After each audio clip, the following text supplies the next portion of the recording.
આગળના લેક્ચરમાં આપણે પ્રાથમિક અર્ધવાહકોની ઇલેક્ટ્રોનિક સંરચના જોઈ હતી. તો કે પ્રાથમિક અર્ધવાહકો એટલે શુદ્ધ અર્ધવાહકો આપણી પાસે બે પ્રકારના છે, સિલિકોન અને જર્મેનિયમ, જેની બાહ્યતમ કક્ષામાં 4 વેલેન્સ ઇલેક્ટ્રોન છે. ક્લિયર અહીંયા સુધી? તો હવે એનું આપણે સ્ફટિક બંધારણ જોયું હતું. સ્ફટિક એટલે શું થશે? સ્ફટિક બંધારણ જોયું તો કે એની અંદર સિલિકોનનું તમે લ્યો, ધારો કે સ્ફટિક બંધારણ, તો સિલિકોન પાસે કેટલા પરમાણુ હશે?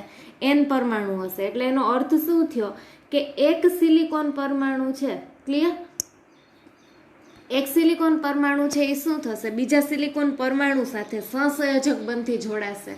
ક્લિયર? સહસંયોજક બંધમાં કેટલા ઇલેક્ટ્રોન હોય છે? 2 ઇલેક્ટ્રોન હોય છે. એવી જ રીતે બીજો સિલિકોન એટમ છે એ ત્રીજા સિલિકોન એટમ જોડે પણ સહસંયોજક બંધથી જોડાય છે, અને એની અંદર પણ કેટલા વેલેન્સ ઇલેક્ટ્રોન હોય છે? 2 વેલેન્સ ઇલેક્ટ્રોન હોય છે. ક્લિયર અહીંયા સુધી? એવું આપણે આગળના લેક્ચરમાં જોયું હતું. તો કે સિલિકોન અને જર્મેનિયમ શુદ્ધ અર્ધવાહકો છે, જેની બાહ્યતમ કક્ષામાં વેલેન્સ ઇલેક્ટ્રોન છે, અને એક સિલિકોન પરમાણુ છે બીજા સિલિકોન પરમાણુ સાથે જોડાય. બીજો સિલિકોન પરમાણુ છે એવી રીતે શું થશે કે n પરમાણુઓ જોડાઈને એક તમને શું આપે છે? એક એનું દ્વિપારિમાણિક તમને આ સ્ટ્રક્ચર બતાવેલું છે સિલિકોનનું. ક્લિયર અહીંયા સુધી? તો આ જે સ્ટ્રક્ચર તમને આપેલું છે એ 0 કેલ્વિન તાપમાને છે, કે જેમાં એક પણ સહસંયોજક બંધ તૂટેલો નથી. ક્લિયર? હવે આપણે બહારથી એને તાપમાન વધારશું તો શું થશે? સહસંયોજક બંધ તૂટશે. ક્લિયર? અને ઇલેક્ટ્રોન છે એ શું થાય છે? મુક્ત થાય છે. સમજાઈ ગયું અહીંયા સુધી? આગળના લેક્ચરમાં આપણે એ જોયું હતું. હવે આપણે શું જોવાનું છે? તો કે અર્ધવાહકોની અંદર ઇલેક્ટ્રોન વિશે તો આપણે જોયું કે તેની શુદ્ધ અર્ધવાહક છે તેની બાહ્યતમ કક્ષામાં 4 વેલેન્સ ઇલેક્ટ્રોન છે. હવે આપણે હોલની સંકલ્પનાની અંદર જોવાની છે. તો એના માટે પણ આપણે શું લેશું? તો કે n પરમાણુનું એક સિલિકોનનું એક સ્ફટિક બંધારણ લેશું, સિલિકોન અથવા જર્મેનિયમનું. હવે થશે શું કે સહસંયોજક બંધ છે. ક્લિયર? તો કે એક સિલિકોન પરમાણુ છે, આ બીજો સિલિકોન પરમાણુ છે. તમને ખબર છે કે એક સિલિકોન પરમાણુ હોય તેની 12 કેટલા ઇલેક્ટ્રોન હોય? 4 ઇલેક્ટ્રોન હોય. ક્લિયર? એવી રીતે આ સિલિકોન પરમાણુ છે એની 12 પણ કેટલા ઇલેક્ટ્રોન છે? 4 ઇલેક્ટ્રોન. હવે આ બે સિલિકોન પરમાણુ છે એકબીજા જોડે જોડાશે, પણ શેનાથી જોડાશે? 2 ઇલેક્ટ્રોન દ્વારા જોડાશે. ક્લિયર અહીંયા સુધી? તો એનો અર્થ શું થયો કે સહસંયોજક બંધથી શું થાય છે કે 2 સિલિકોન પરમાણુ જોડાય છે. હવે એવી રીતે અહીંયા ત્રીજો સિલિકોન પરમાણુ લઈએ તો એની બાહ્યતમ કક્ષામાં પણ કેટલા ઇલેક્ટ્રોન? 4 ઇલેક્ટ્રોન. ક્લિયર? તો એ પણ સિલિકોન પરમાણુ બીજા સિલિકોન પરમાણુ સાથે 2 ઇલેક્ટ્રોનથી જોઈન્ટ થાય. એવી રીતે ચોથો સિલિકોન પરમાણુ લઈએ જેની પણ બાહ્યતમ કક્ષામાં કેટલા ઇલેક્ટ્રોન? 4 ઇલેક્ટ્રોન. ક્લિયર અહીંયા સુધી? આવી રીતે એક સિલિકોન પરમાણુ બીજા સિલિકોન પરમાણુ સાથે શું થાય છે? સહસંયોજક બંધથી જોડાય છે. સહસંયોજક બંધ એટલે કોવેલેન્ટ બંધ, અને એની અંદર કેટલા ઇલેક્ટ્રોન હોય છે? 2 ઇલેક્ટ્રોન હોય છે. સમજાઈ ગયું? આવી રીતે શું થાય કે આવા n પ્રકારના સિલિકોન પરમાણુઓ જોડાઈને તમને શું આપે છે? એક એનું આખું સ્ફટિક બંધારણ આપે છે. ક્લિયર અહીંયા સુધી? હવે થશે શું? તો કે આ સ્ફટિક બંધારણ છે, સહસંયોજક બંધ અત્યારે તૂટેલો નથી. બધા સહસંયોજક બંધમાં 2 ઇલેક્ટ્રોન છે. હવે 12થી તમે તાપમાન વધારો, 0 કેલ્વિન તાપમાનમાંથી તમે 300 કેલ્વિન તાપમાન કરો એટલે શું થાય છે કે આ બંધ તૂટે છે. બંધ તૂટે એટલે શું થશે કે અહીંયાનો ઇલેક્ટ્રોન મુક્ત થાય છે. આ ઇલેક્ટ્રોન મુક્ત થઈ અને બહાર આવે છે. ક્લિયર? એટલે વિદ્યુત પ્રવાહનું શું કરે? નિર્માણ થાય. તો અહીંયા ઇલેક્ટ્રોનની ખાલી જગ્યા પડી. ક્લિયર? અહીંયા સુધી? શું થાય છે કે તમે તાપમાન વધારો એટલે સહસંયોજક બંધ તૂટે છે, ઇલેક્ટ્રોન મુક્ત થાય છે, ત્યાં ઇલેક્ટ્રોનની ખાલી જગ્યા પડે છે, ત્યાં ઇલેક્ટ્રોન રહેતો નથી. એટલે એને નામ શું આપી દીધું? હોલ એવું નામ આપ્યું. ક્લિયર? એ પોતે ઇલેક્ટ્રોનને આપણે ઋણ વીજભાર તરીકે અહીંયા લેશું, અને હોલ છે એને આપણે ધારવાનું શું છે કે એ પોતે શેના તરીકે વર્તે છે? ધન વીજભાર તરીકે. એવી રીતે શું થશે કે બીજો બંધ તૂટશે, એનો ઇલેક્ટ્રોન મુક્ત થઈને આની અંદર આવશે, ત્યાં ફરી શું થાય છે? હોલનું નિર્માણ થશે. આવી રીતે વિદ્યુત પ્રવાહનું નિર્માણ છે એ શેના દ્વારા થાય છે? ઇલેક્ટ્રોન અને હોલ દ્વારા થાય છે. ક્લિયર? તો આપણે આ લેક્ચરની અંદર આ સમજવાનું છે. સમજાઈ ગયું અહીંયા સુધી? તો હવે શું કીધું છે કે શુદ્ધ અર્ધવાહકનું તાપમાન નિરપેક્ષ શૂન્ય હોય ત્યારે બધા જ વેલેન્સ ઇલેક્ટ્રોન સહસંયોજક બંધમાં જકડાયેલા હોવાથી તે શેના તરીકે વર્તે છે? અવાહક તરીકે. એટલે એનો અર્થ શું થયો કે બધા જ વેલેન્સ ઇલેક્ટ્રોન છે એ સહસંયોજક બંધની અંદર જ છે, અને કોઈ પણ એક પણ ઇલેક્ટ્રોન મુક્ત હોતો નથી. જો ઇલેક્ટ્રોન જ્યારે જકડાયેલો હોય, ઇલેક્ટ્રોન મુક્ત ન હોય, ત્યારે વિદ્યુત પ્રવાહનું નિર્માણ થતું નથી. અને એ પદાર્થ છે એ શેના તરીકે વર્તે છે? અવાહક તરીકે વર્તે છે. ક્લિયર? હવે શું કીધું? સિલિકોન અને જર્મેનિયમ સ્ફટિક ઓરડાના તાપમાને શું કરશે? ઉષ્મા ઉર્જા મેળવશે. એટલે જનરલી આપણે 300 કેલ્વિન જેટલું તાપમાન લઈએ, 27 ડિગ્રી સેલ્સિયસ જેટલું તાપમાન લઈએ, એને તમે કેલ્વિનમાં ફેરવો એટલે 300 કેલ્વિન જેવું થાય. ક્લિયર? એટલે શું થાય? કેટલા ઇલેક્ટ્રોન તેની ઉર્જા, તેના કોવેલેન્ટ બંધની ઉર્જા કરતાં વધી જવાથી આ બંધમાંથી શું થાય છે? મુક્ત થાય છે. હમણાં મેં સમજાવ્યું એમ કે જે બે સિલિકોન પરમાણુ વચ્ચે જે સહસંયોજક બંધ છે એને તમે બહારથી તાપમાન આપો એટલે સહસંયોજક બંધ છે એ શું થાય? તૂટી જાય. સહસંયોજક બંધ તૂટશે એટલે શું થશે? ઇલેક્ટ્રોન મુક્ત થશે. ક્લિયર? ઇલેક્ટ્રોન મુક્ત થાય એટલે વિદ્યુત વહનમાં એ શું આપે છે? ફાળો આપે છે. ઉષ્મા ઉર્જા એ સ્ફટિક બંધારણમાં પરમાણુઓનું શું કરે છે? આયનીકરણ કરે છે. અને બંધમાં ઇલેક્ટ્રોનની ઉણપ, ઇલેક્ટ્રોનની શું રહે છે? ખાલી જગ્યા રહે છે, જે આકૃતિની અંદર તમને દર્શાવેલું છે. ક્લિયર? શું થાય છે કે અહીંયા તમને આપેલું છે કે બહારથી તમે તાપમાન આપો એટલે આ સહસંયોજક બંધમાંથી ઇલેક્ટ્રોન દૂર થયો તો ત્યાં ઇલેક્ટ્રોનની શું રહે? અહીંયા ઉણપ રહી. ક્લિયર? અહીંયા સુધી તો ઇલેક્ટ્રોન દૂર થયો અને ત્યાં ઇલેક્ટ્રોનની તમને ઉણપ જોવા મળી છે.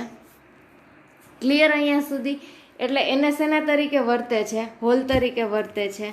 તો શું કીધું કે આકૃતિમાં સામાન્ય તાપમાને ઉષ્મા ઉર્જાના કારણે સ્થાન 1 પાસે હોલનું સર્જન થાય છે અને વાહક એવા ઇલેક્ટ્રોનની ગતિનું તમને એક મોડેલ આપેલું છે. ક્લિયર? અહીંયા સુધી સહસંયોજકના જે બંધમાંથી ઇલેક્ટ્રોન મુક્ત થાય છે તેની સાથે -q વિદ્યુત ભાર પણ આવે છે. તેથી ઇલેક્ટ્રોનની ખાલી જગ્યા જ્યાં હોય, મેં તમને પહેલા જ કીધું એમ કે હોલ છે એ શેના તરીકે વર્તશે? ધન વીજભાર તરીકે વર્તે છે. ક્લિયર? એટલે અસરકારક ધન વિદ્યુતભાર ધરાવતી આ ખાલી જગ્યાને શું કહેવામાં આવે છે?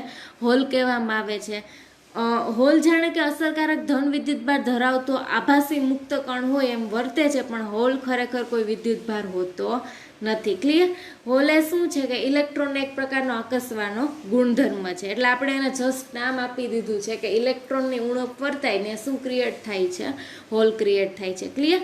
આવી રીતે શુદ્ધ અર્ધવાહકોમાં ઇલેક્ટ્રોન મુક્ત થવો એટલે વિદ્યુત પ્રવાહનું નિર્માણ થવું. તો શું થાય કે શુદ્ધ અર્ધવાહકોની અંદર તમને બે વિદ્યુતભાર વાહકો મળશે. એક તો ઇલેક્ટ્રોન અને બીજો શું મળે છે? હોલ મળે. અને બીજું આપણે એવું પણ કહી શકીએ કે વિદ્યુત પ્રવાહનું નિર્માણ છે જે ઇલેક્ટ્રોન અને શેના દ્વારા થાય છે? હોલ દ્વારા પણ થાય છે. હવે થશે શું કે એવી જ રીતે બીજો સહસંયોજક બંધ તૂટે. ક્લિયર? તો ત્યાંથી ઇલેક્ટ્રોન છે એ પહેલા સહસંયોજક બંધમાં આવે તો ત્યાં પાછું હોલનું નિર્માણ થાય. સમજાઈ ગયું અહીંયા સુધી? એટલે એવી રીતે શું થાય છે કે ઇલેક્ટ્રોન અને હોલ બંને દ્વારા શું થાય છે? વિદ્યુત પ્રવાહનું નિર્માણ થાય છે. શુદ્ધ અર્ધવાહકોમાંથી કોવેલેન્ટ બંધમાંથી ઇલેક્ટ્રોન મુક્ત થતા હોલ રચાતા હોવાથી મુક્ત ઇલેક્ટ્રોનની સંખ્યા અને હોલની સંખ્યા કેવી હોય? સમાન જ હોય. શું થશે? ઇલેક્ટ્રોન જશે, ત્યાં ખાલી જગ્યા પડશે, એને હોલ નામ આપી દેવાનું. ત્યાં પાછો ઇલેક્ટ્રોન આવશે, પાછી ખાલી જગ્યા પડશે, તેને શું નામ આપી દેવાનું? હોલ નામ આપી દેવાનું. ક્લિયર? અહીંયા સુધી આમ આવી રીતે શું થાય છે કે ઇલેક્ટ્રોન અને હોલની સંખ્યા ઘનતા કેવી હોય છે? એક જ સમાન હોય છે. તો આપણે ઇલેક્ટ્રોનની સંખ્યા ઘનતાને એની વડે દર્શાવશું, હોલની સંખ્યા ઘનતાને NH વડે દર્શાવશું. ક્લિયર? અને એનું બીજું નામ આપી દીધું છે ઇલેક્ટ્રોન અને હોલ્સ છે એને ઇન્ટ્રિન્સિક વિદ્યુતભાર પણ કહેવામાં આવે છે. સમજાઈ ગયું? તો ટૂંકમાં શું કીધું કે Ne = NH એટલે ઇલેક્ટ્રોન અને હોલની સંખ્યા ઘનતા કેવી છે? સમાન છે. પણ શેમાં સમાન છે? શુદ્ધ અર્ધવાહકોમાં. એટલે = શું આપેલું છે? Ni. જ્યાં Ni શું છે? શુદ્ધ વાહક સંખ્યા ઘનતા છે. ક્લિયર? અહીંયા સુધી હવે શું કીધું છે? એના પછીનું ટોપિક જોઈએ કે શુદ્ધ અર્ધવાહકોમાં ઇલેક્ટ્રોન અને હોલથી વિદ્યુત પ્રવાહનું વહન કેવી રીતે થાય છે એ સમજવાનું છે. ક્લિયર? અહીંયા સુધી આગળના ટોપિકની અંદર પણ આપણે જોયું હતું. શું થશે કે તમે ઓરડાનું તાપમાન આપો, ધારો કે આ એક આખું સ્ફટિક છે, સ્ફટિક બંધારણ છે. આ ધારો કે શું તમને આપેલું છે? એનું સ્ફટિક બંધારણ આપેલું છે સિલિકોનનું. ક્લિયર? જેની પાસે કેટલા પરમાણુ છે? 4 પરમાણુ છે. જેની બાહ્યતમ કક્ષામાં કેટલા ઇલેક્ટ્રોન છે? ચાર વેલેન્સ ઇલેક્ટ્રોન હોય છે. ક્લિયર? અને સહસંયોજક બંધથી શું થાય, એક સિલિકોન પરમાણુ બીજા સિલિકોન પરમાણુ સાથે શું થાય છે, જોડાય છે. +4 છે એટલે 4 વેલેન્સ ઇલેક્ટ્રોન છે સિલિકોન અને જર્મેનિયમ પાસે. શું થશે કે બહારથી જેવું આપણે ઉષ્મા ઉર્જા આપશું એટલે શું થાય, આ બંધ તૂટશે. બંધ તૂટશે એટલે અહીંયાનો ઇલેક્ટ્રોન છે એ શું થાય, મુક્ત થાય, અને ત્યાં ખાલી જગ્યા પડે અને આપણે શું નામ આપી દીધું, હોલ. તો ઇલેક્ટ્રોન મુક્ત થવો, ત્યાં હોલ ક્રિએટ થવો, તો આ શું થયું, એક પ્રકારનું વિદ્યુત પ્રવાહનું જ વહન થયું. ક્લિયર? અહીંયા સુધી શું કીધું છે કે અર્ધવાહકો એવો અદ્વિતીય ગુણધર્મ ધરાવે છે જેમાં ઇલેક્ટ્રોન ઉપરાંત શું, હોલ પણ શું કરે છે, ગતિ કરે છે. તો હવે જુઓ, તમને આ મોડેલ આપેલું છે, આકૃતિ બી આપેલી છે, જ્યાં +4 છે એ શું છે, સિલિકોન અથવા જર્મેનિયમ પરમાણુ છે. તો શું કીધું કે આકૃતિમાં દર્શાવ્યા અનુસાર સ્થાન 1 પાસે અત્યારે શું છે, સ્થાન 1 પાસે અત્યારે હોલ છે. ક્લિયર? સ્થાન 2 પાસે કોવેલેન્ટ બંધમાં રહેલો ઇલેક્ટ્રોન ખાલી સ્થાન 1માં શું જાય છે, કૂદીને જાય છે. એટલે શું થાય, કીધું છે આપણને કે સ્થાન 1 પાસે હોલ હતો, તો એનો ઇલેક્ટ્રોન છે એ ક્યાં ગયો, સ્થાન 1 પાસે શું હતું, હોલ હતું, અને સ્થાન 2 ની અંદર જે રહેલો ઇલેક્ટ્રોન હતો એ ક્યાં ગયો, સ્થાન 1 માં ગયો. એટલે સ્થાન 1 છે એની પાસે તો ઇલેક્ટ્રોન આવી ગયો, હવે હોલ ક્યાં ક્રિએટ થયો, બીજી પોઝિશન આગળ શું થાય છે, હોલ ક્રિએટ થાય છે. ક્લિયર? આ કૂદકા પછી સ્થાન 2 માં હોલ આવી જાય છે અને સ્થાન 1 પાસે શું જતું રહે છે, ઇલેક્ટ્રોન જતો રહે છે. ક્લિયર? આમ હોલ અને ઇલેક્ટ્રોન પરસ્પર વિરુદ્ધ દિશામાં ગતિ કરે છે અને ઉષ્માના કારણે કોવેલેન્ટ બંધમાંથી મુક્ત થયેલો ઇલેક્ટ્રોન આ પ્રક્રિયામાં કોઈ ભાગ લેતો નથી. આગળ આપણે એનું સ્ટ્રક્ચર જોયું હતું કે આ શું છે, વેલેન્સ બોન્ડ છે. ક્લિયર? અને આ છે તમારો કંડક્શન બેન્ડ છે. સમજાઈ ગયું? આ કંડક્શન બેન્ડ છે, આ શું છે, વેલેન્સ બેન્ડ છે. તો હવે શું થશે કે બહારથી આપણે તાપમાન આપીએ, આપણે એનું સ્ટ્રક્ચર જોયું, આપણે એનો ઉર્જા સ્તર જોઈએ, તો ધારો કે કેટલા ઇલેક્ટ્રોન છે, 4 ઇલેક્ટ્રોન સમાયેલા છે. એટલે થશે શું કે બહારથી તમે જેવું તાપમાન આપશો એટલે સહસંયોજક બંધ તૂટીને ઇલેક્ટ્રોન ક્યાં જશે, કંડક્શન બેન્ડમાં જાય છે, અને વેલેન્સ બેન્ડમાં શું ક્રિએટ થાય છે, હોલ ક્રિએટ થાય છે.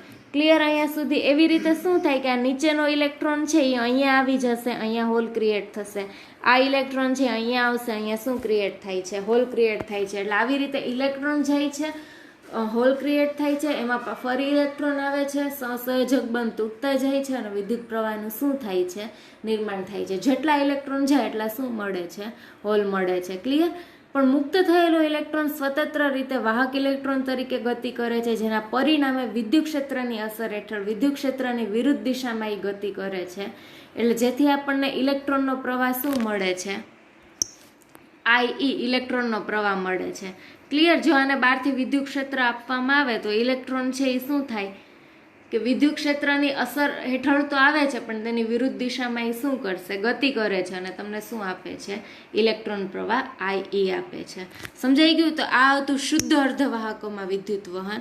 હવે આપણે શું જોવાનું છે કે શુદ્ધ અર્ધવાહક માટે આપણે એક બેન્ડ સ્ટ્રક્ચર જોવાનું છે. આપણે આગળ પણ સિલિકોન જર્મેનિયમનું બેન્ડ સ્ટ્રક્ચર જોઈ ગયા છીએ. ક્લિયર? તો શું હતું એની અંદર પણ આગળની થિયરીમાં જોયું હતું કે આ નીચેનો જે વેલેન્સ બેન્ડ છે જે સંપૂર્ણ ઇલેક્ટ્રોનથી ભરાયેલો છે, જ્યારે કંડક્શન બેન્ડ છે એ શું છે, ખાલી છે. ક્લિયર? તો તમને આ પહેલી આકૃતિ આપેલી છે એ કયા તાપમાને આપેલી છે, 0 કેલ્વિન તાપમાને. તો આપણને ખબર છે કે 0 કેલ્વિન તાપમાન હોય ત્યારે અર્ધવાહક છે એ શેના તરીકે વર્તે છે, અવાહક તરીકે વર્તે છે. કેમ? તો કે વિદ્યુત પ્રવાહનું તેમાં વહન થતું નથી એટલા માટે. ક્લિયર? અહીંયા સુધી તો તમને શું કીધું છે કે T બરાબર 0 કેલ્વિન તાપમાને બધા જ ઇલેક્ટ્રોન, હમણાં આગળ આપણે સ્ટ્રક્ચર જોયું એમ, આ સિલિકોન પરમાણુઓ છે. ક્લિયર? જેની બાહ્યતમ કક્ષામાં 4 ઇલેક્ટ્રોન અને 2 ઇલેક્ટ્રોન ભેગા થઈને શું બને છે, સહસંયોજક બંધ બનાવે છે. ક્લિયર? તો આ જે આકૃતિ મેં ડ્રો કરી છે એ પણ કેટલા કેલ્વિન તાપમાને છે, 0 કેલ્વિન તાપમાને. ત્યારે સહસંયોજક બંધ એક પણ તૂટેલો નથી. ક્લિયર? તો આ જે ઇલેક્ટ્રોન છે એ શેની અંદર રહેલા કહેવાય, વેલેન્સ બેન્ડમાં રહેલા ઇલેક્ટ્રોન કહેવાય. અત્યારે એક પણ બંધ તૂટેલો નથી 0 કેલ્વિન તાપમાને. બધા જ ઇલેક્ટ્રોન છે એ શેમાં છે, વેલેન્સ બેન્ડમાં છે. ક્લિયર? એટલે શું કીધું છે કે 0 કેલ્વિન તાપમાને બધા જ ઇલેક્ટ્રોન વેલેન્સ બેન્ડમાં જકડાયેલા હોય છે અને કન્ડક્શન બેન્ડમાં ઇલેક્ટ્રોન હોતા નથી, તેથી ઇલેક્ટ્રોનનું વહન થતું નથી. પરિણામે તે શેના તરીકે વર્તે છે? તો કે આ જે સિલિકોનનું સ્ટ્રક્ચર છે એ શેના તરીકે અત્યારે બિહેવ કરશે? અવાહક તરીકે વર્તે છે. ક્લિયર? હવે શું થાય? ઊંચા તાપમાને એટલે 0 કેલ્વિનથી આપણે તાપમાન વધારવાનું છે, તો ઉષ્મા ઉર્જાના કારણે શું થશે કે વેલેન્સ બેન્ડમાં રહેલા ઇલેક્ટ્રોન ઉર્જા મેળવીને ક્યાં જાય છે? કન્ડક્શન બેન્ડમાં આવે છે, અને કન્ડક્શન બેન્ડ છે એ આંશિક રીતે ભરાય છે, સંપૂર્ણ ભરાતો નથી. અને વેલેન્સ બેન્ડનો ઇલેક્ટ્રોન અહીંયા આવે એટલે અહીંયા શું ક્રિએટ થશે? હોલ ક્રિએટ થશે. તો શું થયું કે આપણે આને તાપમાન આપ્યું, કેટલું તાપમાન આપ્યું? 0 કેલ્વિનથી વધારે, એટલે આ સહસંયોજક બંધ તૂટ્યો. અહીંયાથી ઇલેક્ટ્રોન છે એ ક્યાં ગયો? કન્ડક્શન બેન્ડમાં થયો, અને ત્યાં શેનું નિર્માણ થયું? હોલનું નિર્માણ થયું. ક્લિયર અહીંયા સુધી? તો હવે તમને એ આકૃતિ બીમાં દર્શાવેલું છે. જુઓ શું થયું અહીંયા, કે આ બધા ઇલેક્ટ્રોન છે એ ક્યાં જતા રહ્યા? ઉપર કન્ડક્શન બેન્ડમાં ગયા, અને અહીંયાથી શું થયું? આ સહસંયોજક બંધ છે એ શું થયા? તૂટ્યા. ક્લિયર અહીંયા સુધી? અને ત્યાં શેનું નિર્માણ થાય છે? આવી રીતે હોલનું નિર્માણ થાય છે. ક્લિયર અહીંયા સુધી? આકૃતિમાં ઘાટા નાના વર્તુળો છે જે ઇલેક્ટ્રોન દર્શાવે છે, ખાલી વર્તુળો છે જે શું તમને દર્શાવે છે? હોલ દર્શાવે છે. ક્લિયર? આકૃતિમાં દર્શાવ્યા અનુસાર વેલેન્સ બેન્ડમાંથી ઉર્જા મેળવીને 4 ઇલેક્ટ્રોનો કન્ડક્શન બેન્ડમાં ગયેલા છે, તેથી વેલેન્સ બેન્ડમાં 4 હોલ દર્શાવેલા છે. ક્લિયર અહીંયા સુધી? તો આપણે આ જે વિદ્યુત પ્રવાહનું વહન જોયું શુદ્ધ અર્ધવાહકમાં, તો એક આપણે એનું સિલિકોનનું આખું એક સ્ફટિક બંધારણ લીધું હતું. ક્લિયર? આગળની થિયરીમાં આ શું લીધું હતું?